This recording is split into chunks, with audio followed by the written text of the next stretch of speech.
And I got not liking Kamala Harris, but I did not in any way, shape, or form understand being a free speech guy and then being like, Trump's my guy. That was really at the crux of it. It's like, and it's worse than even I thought, obviously, like with these fucking ICE pieces of shit, with like, masked, take no due process in America. So it seems like Stavros Halkias has had enough of Joe Rogan and the Rogansphere, because in his most recent appearance on the Good One podcast, he decided to speak on one of the biggest issues in comedy to date, the fact that a lot of comedians are basically political grifters. In other words, many of these guys support whatever it is they support simply because it's popular and it helps them gain a huge audience, not necessarily because they care about the policies of the party they align with. Now, the conversation began with the idea that Stavros could be considered the Joe Rogan of the left. Speaking of Austin, this is the part of the interview where we talk about that. Sure. It's about a year since the idea of the Joe Rogan of the left was discussed about. Yeah. But I promise we're going to talk about it so good you'll never have to talk about it again, or you'll have to talk about it nonstop. Yeah. But what does it mean to you, or just mean that your name is a name that is thrown around? What it means to me is that, man, we're fucked. If they're coming to me, if they're even sniffing around over here, it's like, really, we need some more culture, the culture, we need some more cultural figures on the left. Or what it really means is like, journalism is broken down in a way in this country that's pathetic, you know what I mean? Because everything is for profit, and there's more and more powerful people are buying our, newspaper. I mean, you see it with Bezos buying, the Post, and like, it shouldn't fall to comedians to have to make to say what the fuck they think. And I also think part of it is because comedians have boosted some right voices. It's sort of like unimaginative thinking to be like, well, we need our own comedians to do it. And look, do I feel a little pressure to be a little more clear about where I stand on things? I do, but I just can't philosophically, like, I can't lead with that. Yeah. I just don't think that's where I am in my career. I haven't dedicated my life to thinking about these issues deeply. Like I said, you can be stupid and know we're getting fucked. I'll tell you that. And I'll say, get the ruling class's dick out of your mouth and just admit it's not immigrants and trans people that are the reason your life's bad. It's because there's tax cuts going to the 0.001%. It's because of inequality. I can say that, and I think that's true overall. But I did go to school for like public policy. But when I was 20, I decided I'm going to stop learning and I'm going to learn how to talk about my little dick for a living. And you want a guy who did that, who left academia and spent 10 years fucked up, got on podcasts, and my skill set is like making fun of people and like making vulgar jokes and being quick at riffing. There are guys who stayed at academia. There are guys who kept reading. And I mean, that's a great point, and it actually applies perfectly to Rogan and the whole Rogansphere. Most of these guys are comedians who've essentially turned their podcasts into political talk shows, despite having little to no real expertise in what they're discussing. What's even funnier is that many of them like Trump simply because he's entertaining, not because he has strong policies or because he's a principled politician. For people like Rogan and Andrew Schultz, it often seems to come down to how funny or edgy the President of the United States can be, which, if I'm being honest, aren't exactly the qualities you'd want in a political leader.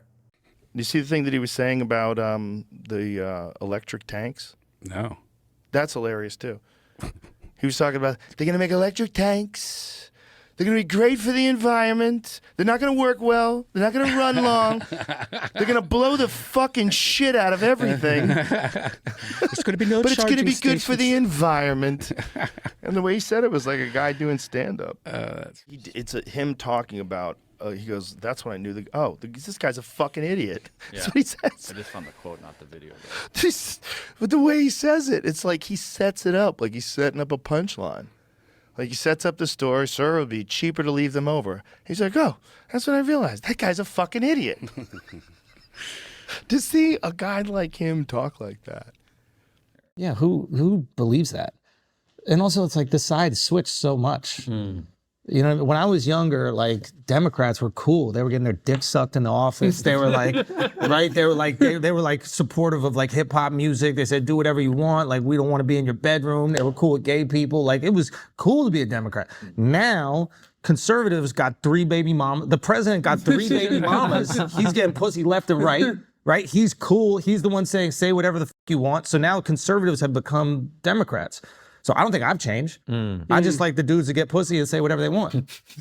So it's you want me to be a Democrat again? Get some pussy. Tell me to say whatever I want. I'm there.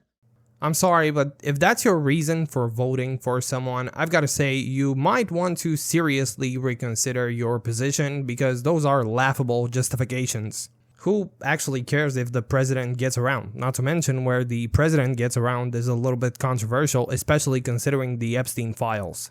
Now, let's go back to Stavros because he goes on to talk about Rogan and all the guys who decided to have Trump on their podcasts.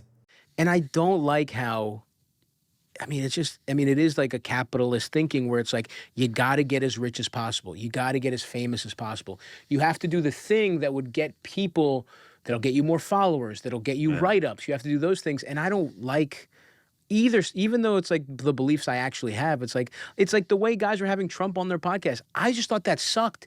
Even if you like the guy, right? Which I don't, that sucks. Yeah. You're not fucking smart enough to have, like, a real journalist should be interviewing him. You're doing it because it's clicks, right? Because it's like, and because some comedians have deluded themselves into thinking we're important. Once you think you're important, you're not, pull the handbrake. You're not fucking funny anymore. Yeah.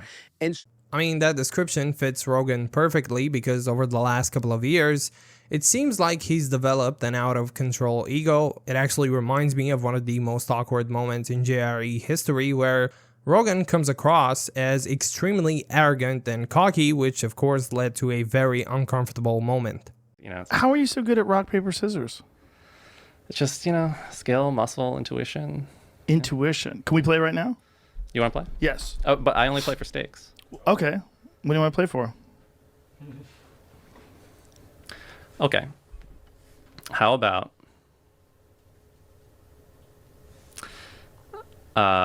if I win, I do the programming on your show for a week. No. That's worth a lot of money. You can fuck off. What kind of money? What do you think I'm That's not, like- I'm not saying like the ads or whatever. I'm You'd saying be like programming, like who's going to be on? yeah, who's going to be on? That's not possible. We're booked up months and months in advance. You were so and confident until no, just now. We No, can no, pick no. a month, That's few just- months that's, off. That's ridiculous to flip a coin on that. There's no chance. I mean, what would be? Because then you'd equivalent? make me have Listen, the whole reason why this show works is because I talk to people that I want to talk to. That's why it works. Yeah. The only you gotta risk way- something to play this game. That's not a risk. That's It's just that's, 1 week of your No, life, that's Jeff. abandoning the show. It's 1 week of your life. No, you could bring some assholes on here that I don't want to talk to, and then I'm like, what am I doing? No, Impossible. All right. Well, do you think that there's something of equivalent value? No. There's Of nothing. that? Nothing that I can do. No, there's nothing that you could give me that would be worth a week of programming on the show. What are you going to give me? You'd What have about to a day of programming? You'd have to give me a spectacular amount of money. I sent you a. It would, like, can't if make more- this about but I money. would, Can't but make that's the only way I would be, like, the only way, like, if you ever put a monetary equivalent to that, it would have to be a spectacular amount of money for me to let someone else program the show. I've never let anybody do that before. Not even for 1 day. No, that was one of the big things about doing this show on Spotify. They could have no impact at all on who gets on, no suggestions, no nothing.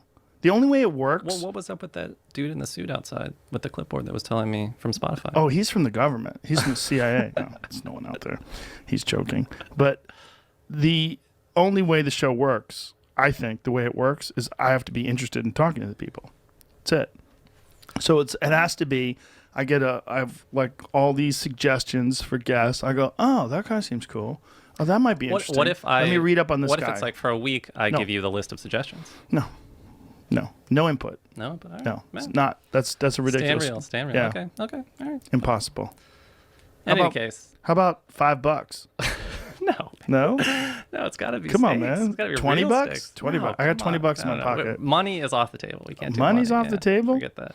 All right. Sounds like someone's scared to lose at rock, paper, scissors. It sounds like someone else is scared to lose it. No, you're asking me for something that's ridiculous. You don't have anything.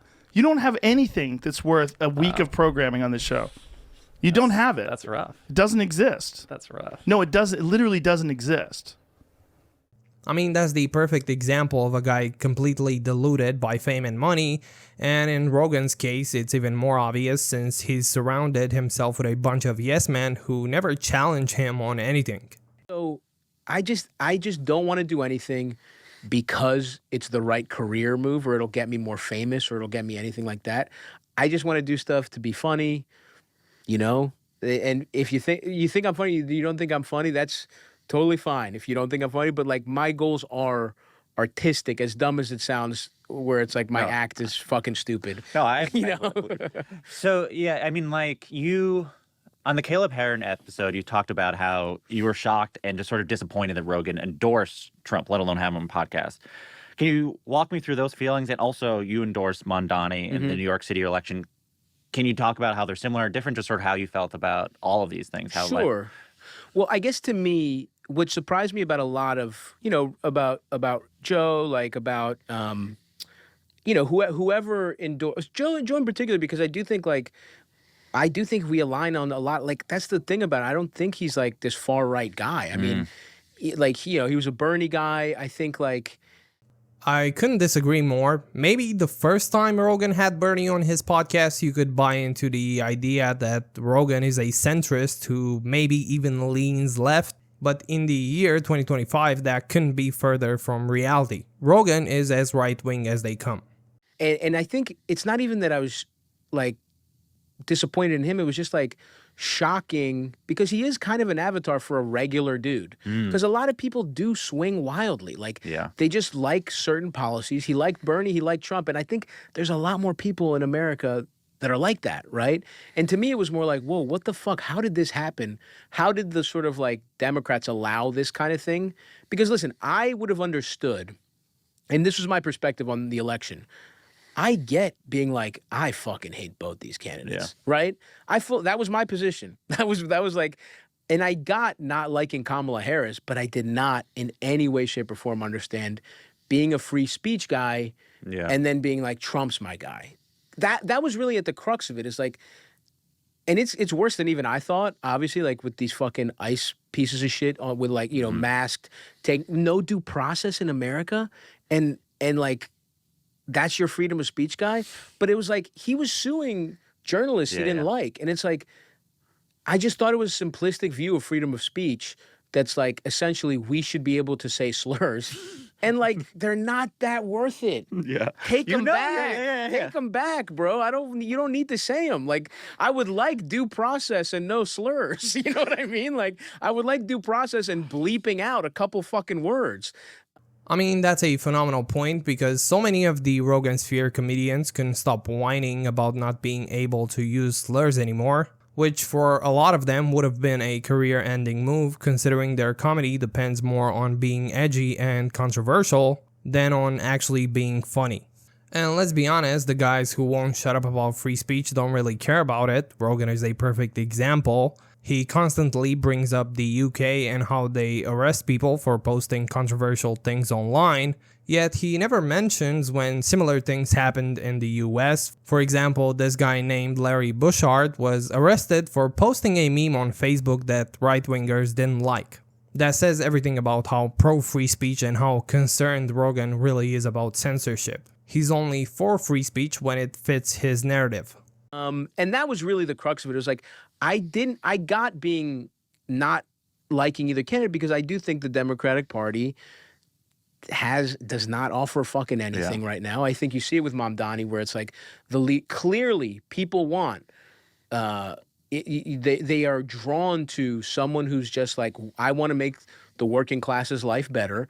I want to redistribute wealth in certain ways to help, you know, people who take the bus, to help, you know, mothers have daycare, all this kind of shit.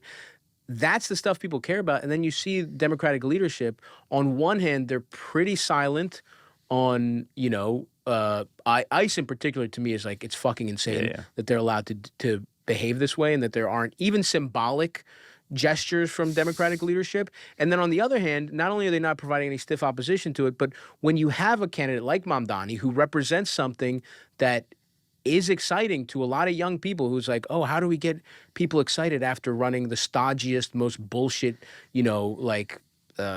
consultant-driven campaigns possible? This is a guy who's fucking 35, whatever, how old he is, and who just like has excited people.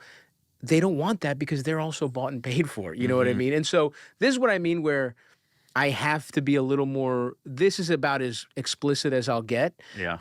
But I do think it's important to show, like, in an election where, look, if I could have helped out at all, and I don't think they needed me, he's just fucking, the campaign is really well run. Yeah. But that's where I'll be like, hey, if I think I can make a difference in any way, even if it helps this much, I'll help candidates I believe in, or causes I believe in, or fundraise for things I believe in. But, I'm not going to have like, the politics hour every week on my podcast. I saw you on Blair Saki's show for her birthday she had. Oh, hell yeah. And she said something effective like, what does it feel like to be the last line of defense in the world of bro podcasting? And you said, everyone has idiot friends. It's just that my idiot friends have millions of listeners. Yeah. Which is wow, I didn't different realize the show was on the record, Jesse. I was speaking freely.